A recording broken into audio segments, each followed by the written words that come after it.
এই গ্লাসটা উল্টো করে রাখা আছে, ঠিক আছে? এবার এটাকে ইংলিশে আমরা কীভাবে বলবো?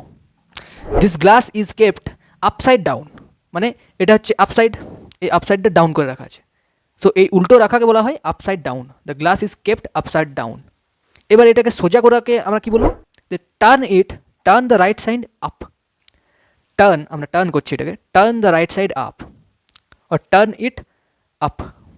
এবার এরকম কেন ইংলিশে ভাই?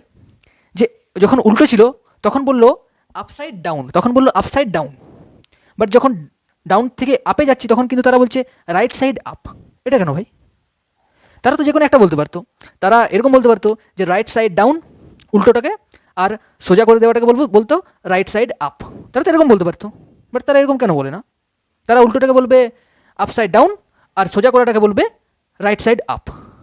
এটার জন্য আমার इंग्लिश के ভালো লাগে না, ठीक है। But what to do, English language है, आज डिमांड भी इतना ज़्यादा हो गया कि सीखना पड़ रहा है ना। চারিদিকে ইন্টারভিউ সব জায়গায় ইংলিশেই বলতে হবে। ইংলিশ না বলতে পারলে people will not value you. Okay, so that's why English শিখনা, মানে ইংলিশ শেখা জরুরি। বাট এরকমভাবে কেন? এটা কীরকম মিনিং হচ্ছে, তাই না? গ্লাসটা উল্টো আছে আপসাইড ডাউন, বাট সোজা করে দিলে রাইট সাইড আপ। এটা কেন ভাই? গ্লাসটা উল্টো থাকলে রাইট সাইড ডাউন, গ্লাসটা সোজা থাকলে রাইট সাইড আপ।